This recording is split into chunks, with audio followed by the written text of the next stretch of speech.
Hey, good morning, everyone. This is Astro 10 Selves Batalha, and I'm glad some of you went to March for Science this past weekend. We certainly did, and so today I'm not in California, so I'm in Washington D.C. So I'm kind of out of your time or California time, and so I'm taping the lecture now and I'm trying to put together last week information on star formation and this week information, which has to do with um, stellar evolution.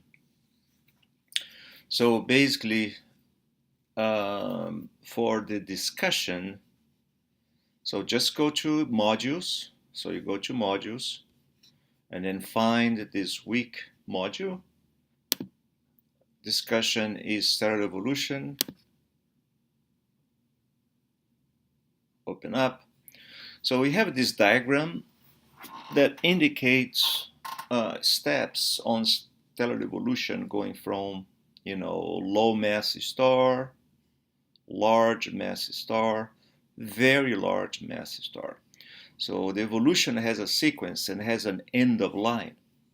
So low mass ends their life as a white dwarf, large mass as a neutron star, very large black hole, maybe, and more information can be found here. So the main point is for this week discussion is to figure what is exactly controlling stellar evolution, which parameter or which aspect of the star is responsible for controlling and guiding its evolution. It is the size, it is the color, temperature, mass, region where the star is being formed. So what is it? Okay, so it's right there.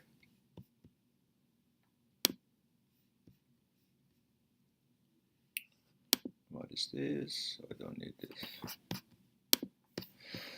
Now let's briefly go over last week subject on stellar evolution. Oops, that's not it. That's not it. That is it. On star formation. So basically, these two chapters, they sort of are working together in the sense that stars, they don't come out of a sudden from nowhere like we used to think about 2,000-3,000 years ago. If you go back to myths and to some of the stories or allegories that goes in religions or certain traditions, so there is always some magician that by an act of volition, it's just create everything, right? Create the stars, create mountains, create lakes, and where this creation is done instantaneously because is magic, is an act of magic. So one of the things we learn with science, since we are kind of a marching for science, is that if you make any statement in order to explain what's going on in the natural world, you should be able to provide some backup statements and some evidence. That's how science works. Without evidence, we cannot say anything. I mean, we can declare what we believe. That's okay. I mean, I can come up and say that I believe that, I don't know, salamanders are responsible for creating earthquakes because I think salamanders like to be, underground, and perhaps I believe that they move too much, and I believe there is a mother of all salamanders that's very big, and it caused this major shake in certain regions. I could state this belief in a contest of being just a belief, and if I find followers, I might create a religion, right, or a group of people who believe in certain things.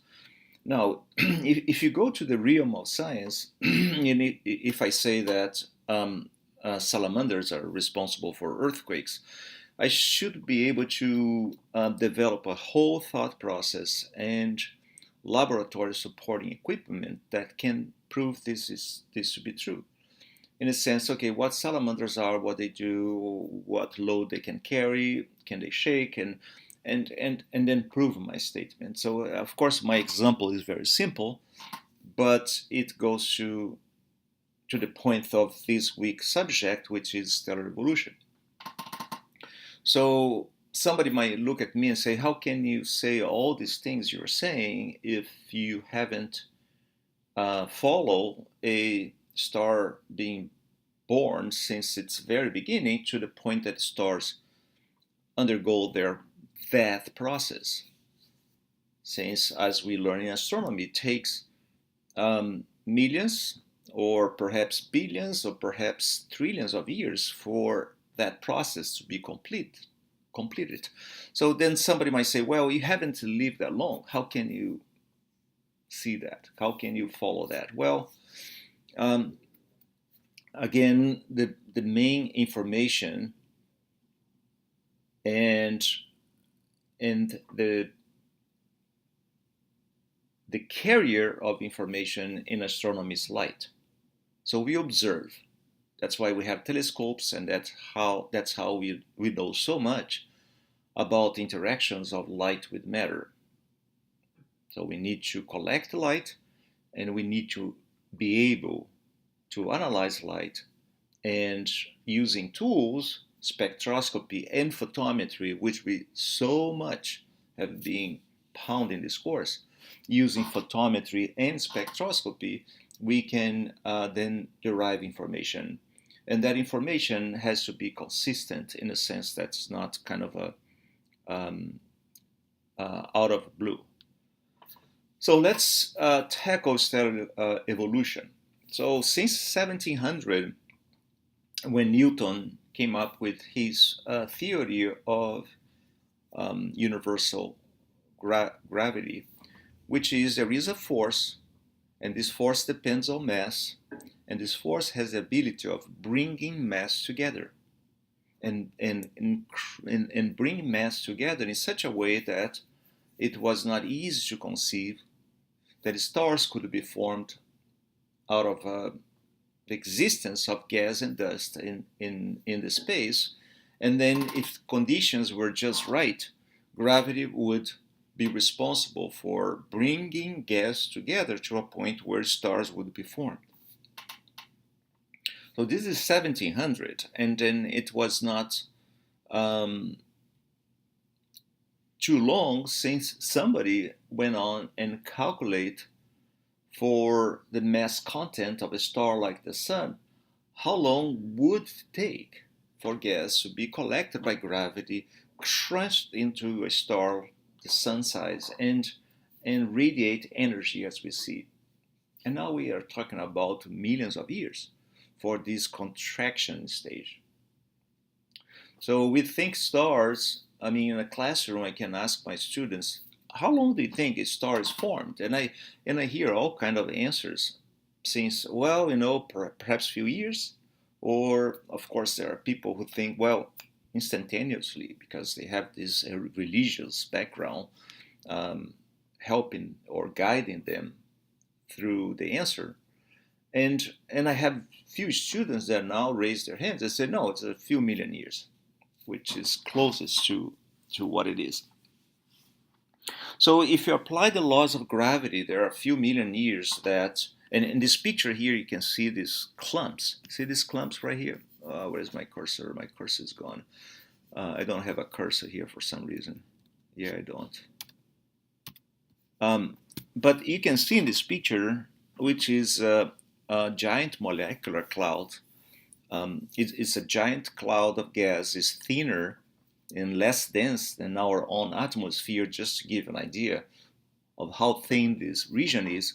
And then here and there in the upper right-hand corner, so if you go a little bit, 1/5 of the way to the top right-hand corner, you have clumps. You have little little clumps of gas, and these clumps of gas indicates regions where stars are actively being formed. So when gravity is able to bring gas to a point that is in an ongoing process of contraction, and as gas contracts, heats up. So if gravity can do that, we call these clumps protostars.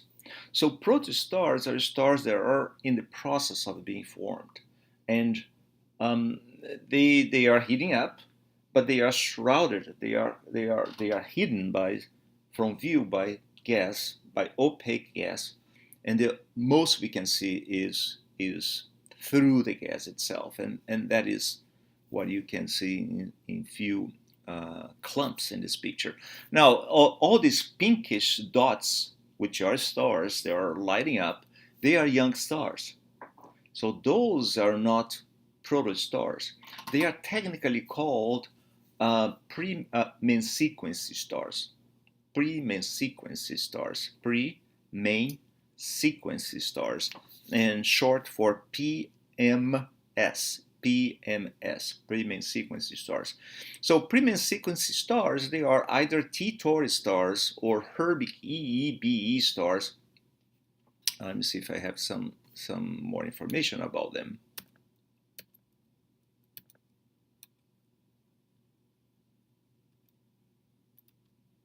Yeah, I don't have a lot of them here.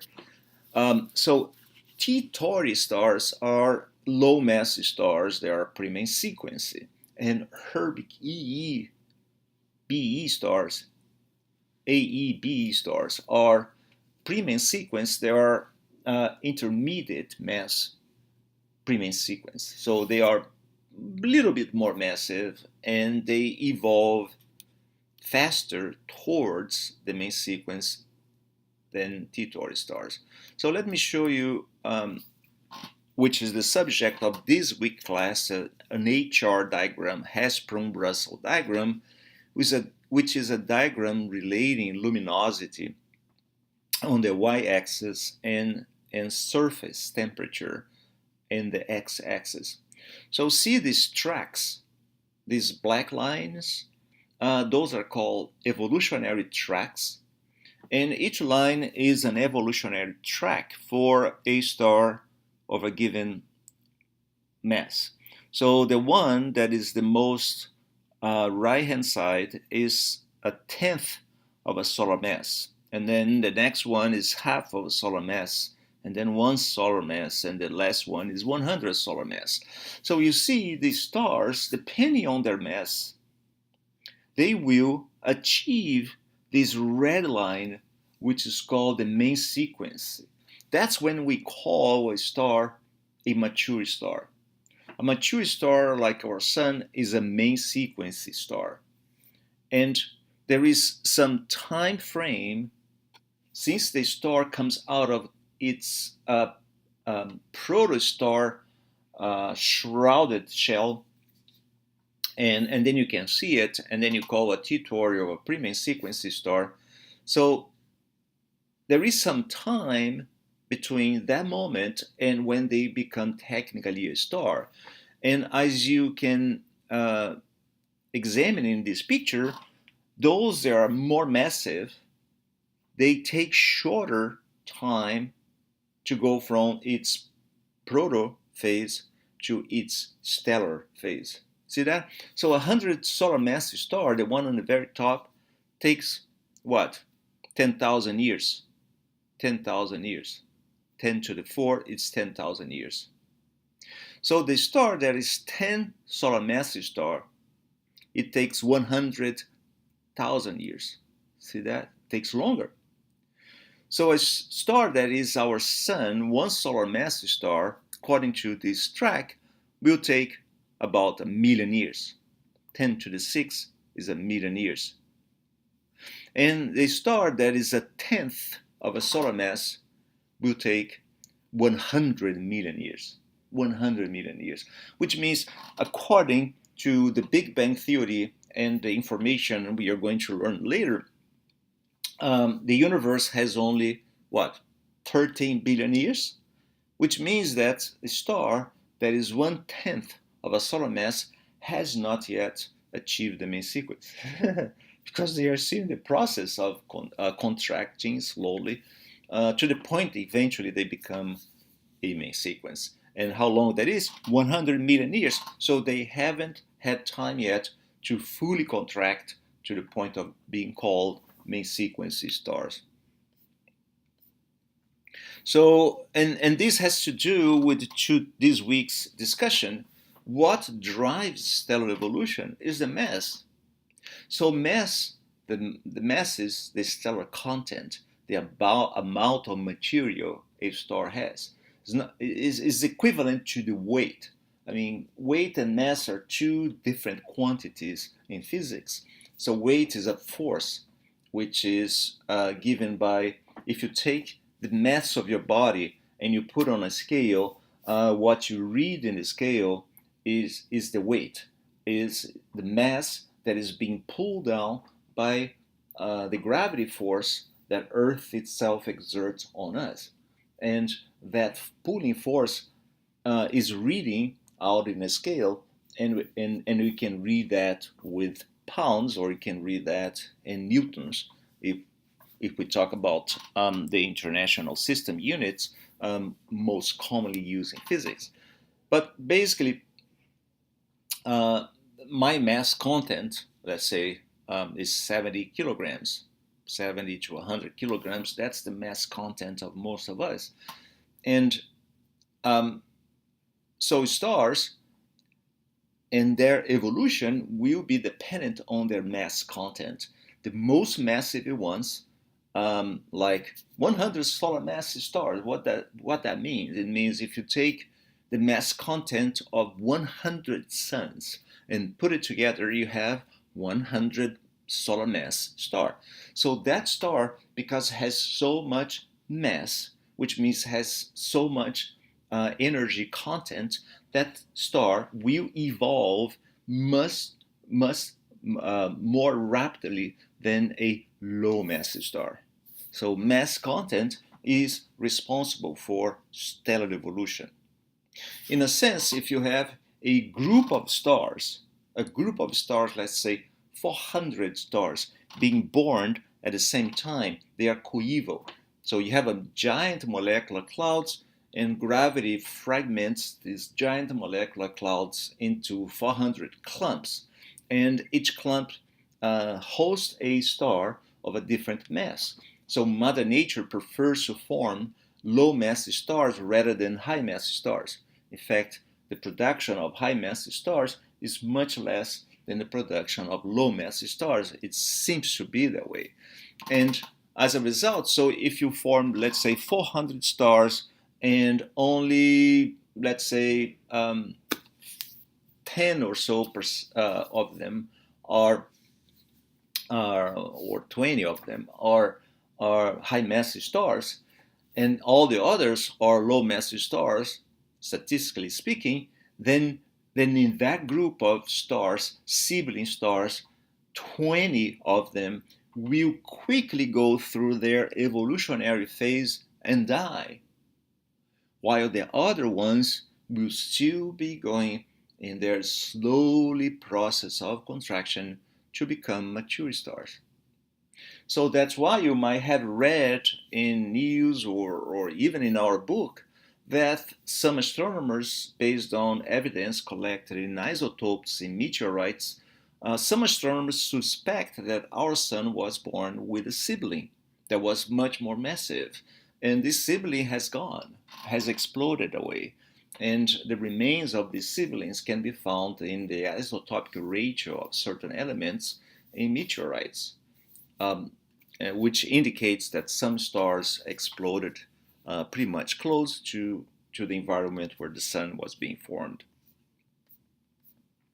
So stars are formed out of gas and dust, and that is the main point of chapter 21. And this gas and dust must be cold. So why cold? Because hot gas has tendency of expand, and therefore it does not favor contraction. Now, here's an example of all these steps. So in part A, slide A, you have these giant molecular clouds contracting to form clumps. So eventually, out of this clump, gravity still acts to the point that eventually a central star will be formed, relatively hot. You can see it, and you can call it a PMS, a pre-main sequence, either a T Tauri or a Herbig AEBE star. But if the gas has some intrinsic initial rotation, and that seems to be the case, part of that gas, about 10%, will collapse and flatten into what is being indicated in slide B on a circumstellar gas disk. Now, if in all these stages or these primary stages of stellar evolution, this rotating disk, circumstellar disk, transfer a lot of rotational energy, in other words, angular momentum to the star, and the star as beam out some of that gas in what is indicated here in orange color as a bipolar flow that comes out of the north and southern polar regions of the star. And in a later stage, indicated in diagram D or slide D, now you have a star, pre-main sequence star, a T Tauri, or a Herbig star. So the phase A you could call protostar. Phase B you could still call protostar, still in the process of collapse and contracting. And phase C is technically called Herbig Haro object, which is one that has this bipolar flow. And part D is a pre-main sequence star, T Tauri or Herbig AEBE star. So here are pictures or suggestions of Herbig Haro objects indicated here, HH34. HH is Herbig Haro object. So as we see it, what goes and runs horizontally in this picture is the disk itself of the star, and these two jets, they are bipolar flow. More Herbig Haro object, in this case here, the disk runs up and below your display, and you have more in there.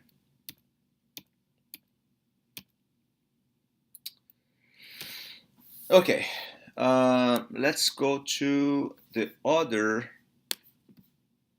part of today's, which is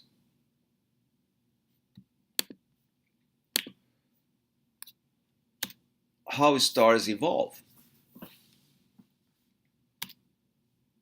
Now, when the star becomes a main sequence star, that's when we call the star a mature star. At that phase, the star is stable in the sense that gravity cannot overcome the gas pressure that is produced by energy released from its very core, as you can see in this picture here. In the central part of the star, you have this helium core, or you have the hydrogen burning core.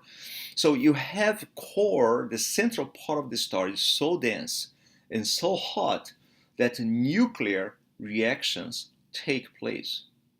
Fusion reactions take place, and as a result of it, energy is released. And as energy is released, that energy propagating outward helps to balance the gravity force that tends to bring the star to a center, brings or attempts to bring the star to a point of a singularity, to become a black hole, if you will.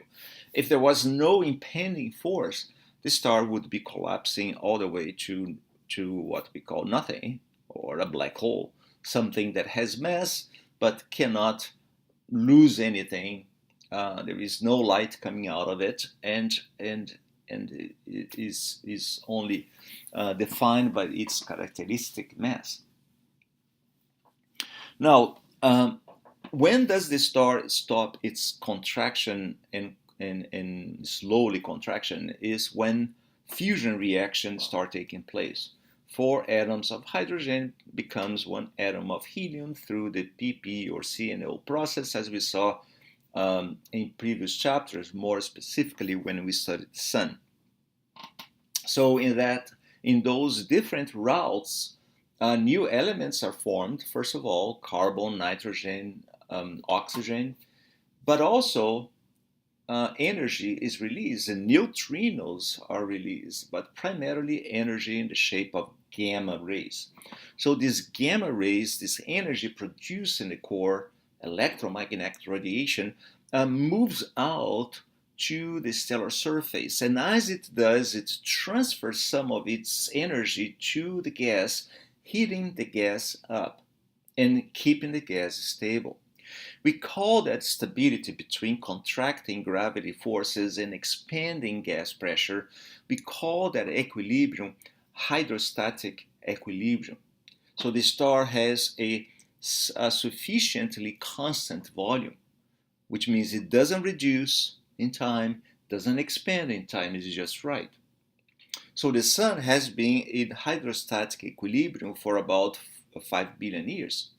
And it's going to be in hydrostatic equilibrium for another 3-4 billion years when changes will occur in its very core.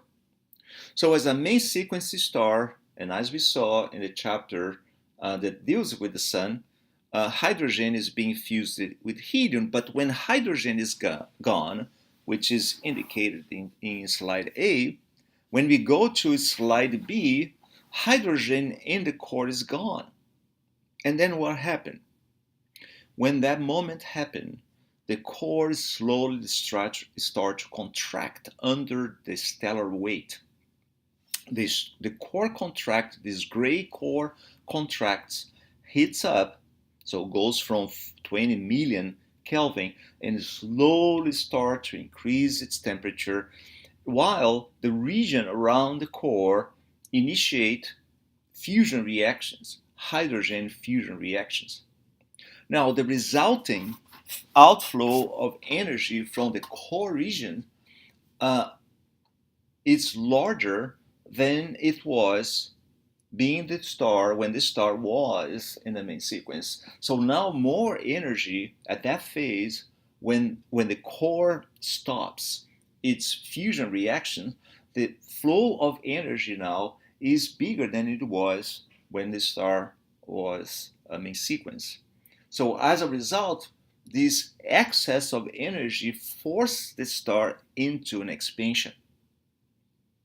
And that expansion forces the outer shell to separate the molecules or the atoms or the ions that exist in the surface start to be separated because the star is expanding. Think about a balloon that starts expanding, and the fabric, the material that make up the latex of this balloon start to stretch and expand it. And as a result of this, less collision occur among all these molecules and atoms. With less collision, the temperature drops. And as the temperature drops, the star becomes redder. So this is the key learning part of this class.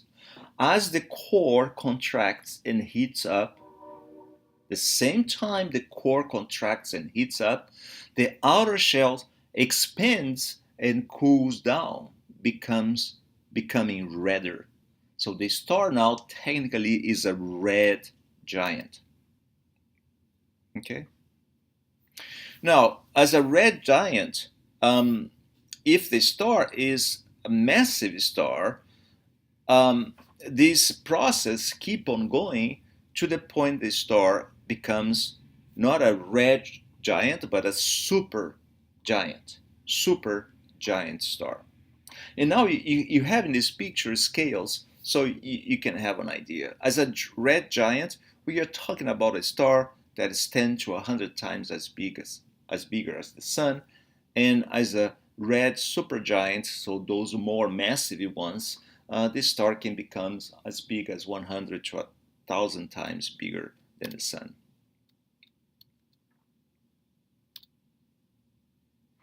Now, we saw in chapter 21 the pre-main sequence tracks, those arrows that leads the star from its protostellar phase all the way to main sequence phase. Now, in this chapter, we learn about the post-main sequence phase, when the star ends its supply of energy in the core, and now the star is expanding out to become either a red giant or a super red giant, super giant star, basically. Okay. So, and in a similar way as we did in the previous chapter, I would like to highlight the time that it takes for the stars to leave main sequence. So these tracks are theoretical, and you can see that for a high mass stars, the 15 solar mass stars, the one in the very top, it takes what? 10 million years, and the star is completely done with its post-main sequence phase. 10 to the 7 is 10 million years. 1.2, 10 to the 7 is 10 million, 12 million years. This star is done, right? A 15 solar mass star. Now let's look at the Sun. The Sun is the second to the last on the right-hand side. So once the Sun exhausts its supply of hydrogen in the core, and the Sun is 60% helium in the core, so the Sun has passed its mature age. So the Sun will be pretty much out of there, completing that phase in 10 to the 9 years. So 10 to the 9 is a billion. So 11 billion years, and it's going to be gone.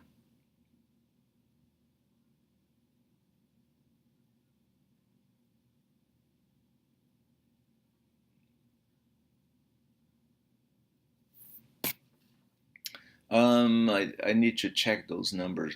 Those numbers look funny.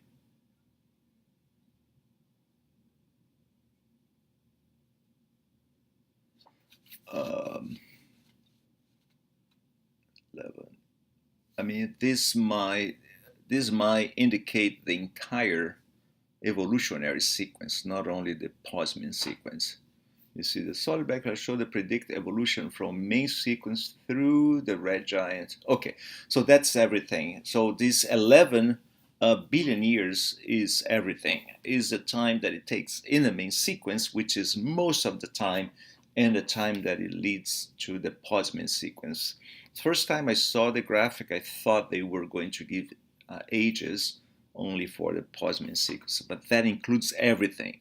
So again, the time the star spends in the main sequence is 90% of its lifetime. So most of the time of the star is spent burning hydrogen and helium in its very core, right? So let's see. Interesting things is when you put a group of stars together, born together in a complex giant molecular cloud. So what is being shown here? See if that makes sense. See if you can follow me here with this graphic. So all these dots represent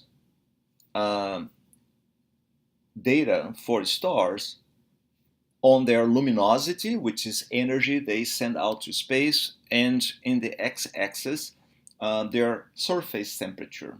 Okay. So stars are formed, and let's consider you have a bunch of sibling stars, right? And they are formed together. My example, 400 stars, they are formed together, and most of them are low mass sequence stars, right? Like the Sun or less. But you have some minority of high mass stars. Let's say 10%, 5% of them are high mass stars. So, and they form together because gravity acts on that cloud at the same time. Let's say some supernovae in an OB association trigger star formation at the same time, and then 400 of them come out of a petri dish, right? So let's say this is the case. So if that is the case, and since we are learning that high mass stars evolve fast, what you are seeing in this diagram is this. Well, the majority of the stars, they are in the lower right-hand side of this diagram. Those dots, black dots, are still in the process of slowly contracting towards the main sequence, right? Towards the red line. They are still going down. If I could put a red marker, I don't have my marker here. I don't think I can add that. I'm using PowerPoint. But they are those dots in the right-hand side are still going down towards the main sequence. Now, if you look a little bit above and along the red line, now we have an upper group of points consisting of more massive stars that are presently in the main sequence. And look at the top point there with luminosity more than 100,000 solar luminosity. That point is already off the main sequence. So when you look at this diagram, what you see is the top point already initiated its getting out of the main sequence. It's already done. It already passed its main sequence. Whereas the points in the middle are in the main sequence, and the points in the lower right-hand part are pre-main sequence. And they are all siblings. They are all formed out of the same gas. So let's move on to another one. Look at this one. This one is kind of a messy one. The data was kind of scattered, but you can see, again, towards the middle, about 10,000 Kelvin, the stars are, in general, main sequence. The one that are cooler than 10,000 Kelvin are pre-main sequence. They are still approaching the main sequence.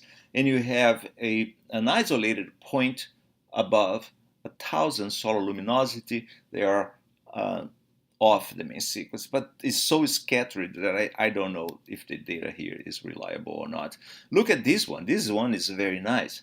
So you see most of the stars are main sequence with the exception of the lowest right-hand point, which is still contracting, which still indicates a star in the process of contracting.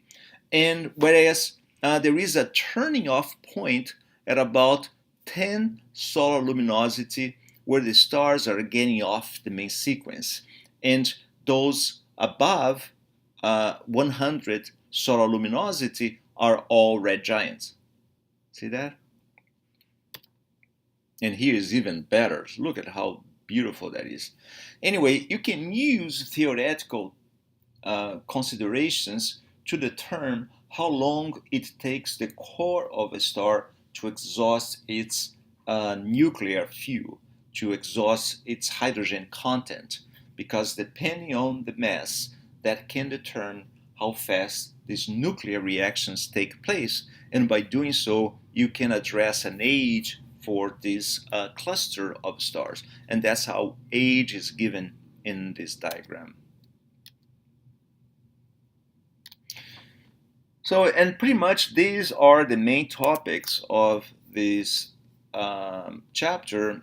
And certainly, I would like to recommend you, if you want to play around and get more information, to go to class action at NAAP applets. So let me, so NAAP applets. Then go to class action. And then you play around with stellar evolution right here.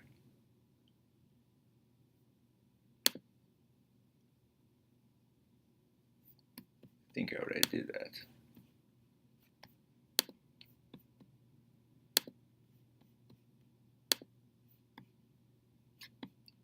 Sorry, wait a second.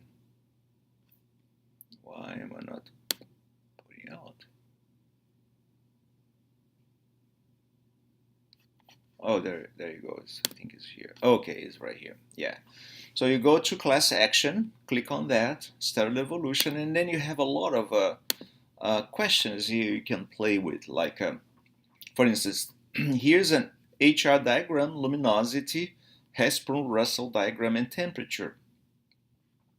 And here indicates the phases of a stellar evolution. The main sequence, and here's the post-main sequence phase, where you can see the giant phase, the horizontal branch phase, the asymptotic giant phase, and then the star becomes a planetary nebula and eventually a white dwarf. So those are the sequence in stellar evolution after the star, or after a low mass star with mass content less than a solar mass goes through. So as a main sequence, hydrogen is being fused into helium in the core, and energy is produced, and the star is in hydrostatic equilibrium. But once the core has exhausted its hydrogen content and is pure helium, then the star expands as a red giant. The core contracts, heats up, but there is no fusion reaction in the star anymore except in the shell. And that fusion reaction in the shell is able to excel the gravity force keeping the star stable. In fact, as it excels the gravity force, the star expands, becoming a red giant.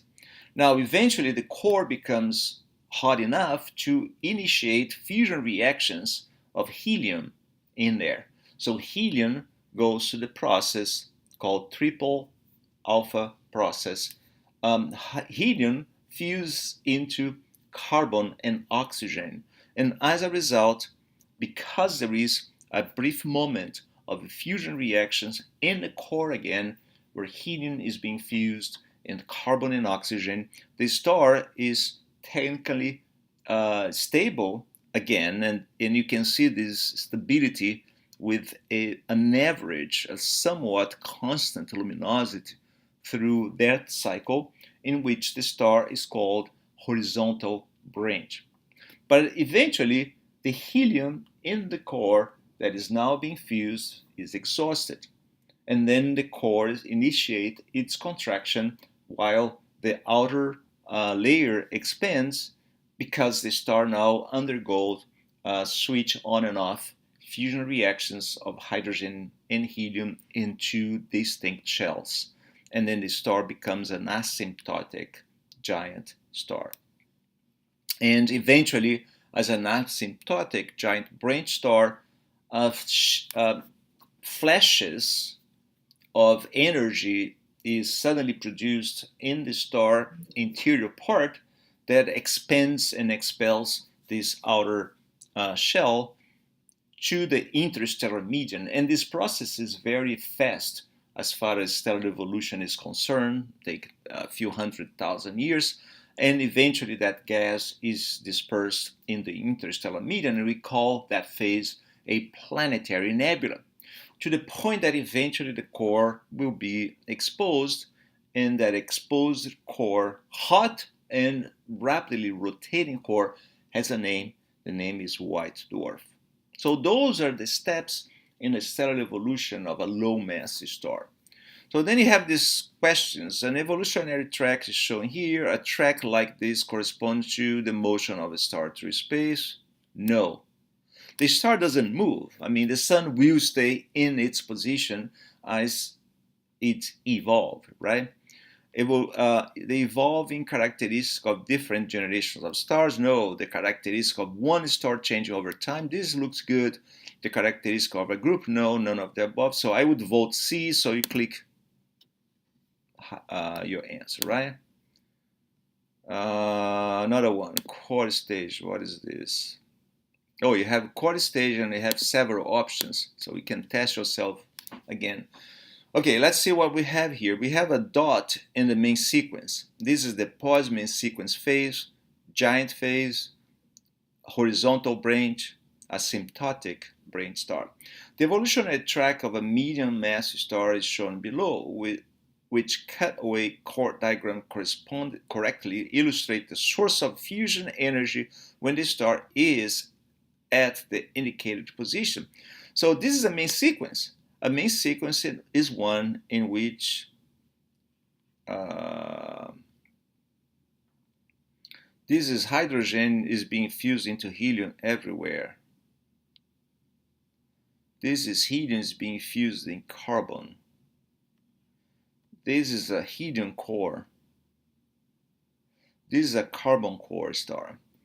So it's funny. I would call main sequence at that point, but main sequence should be a core of hydrogen going helium. Should be a small core here. So the one that approached the most is B, I would think. Let's see, hydrogen and helium all over the star. Hydrogen is not being fused in helium all over the star. I mean, remember I mentioned what I would like to see is a core like this one, like a little circle with this indication, hydrogen and helium. This is, I don't like this. This is not good. Because it seems that the entire star is fusing hydrogen into helium, whereas this is not true. It's just in a small core. Well, let's see if option 2 is better. Okay, so now the star is is becoming a red giant, right? So it's expanding, which means the core is a helium core. So helium is not going into carbon, because this indicates fusion. This is good. You have a helium core,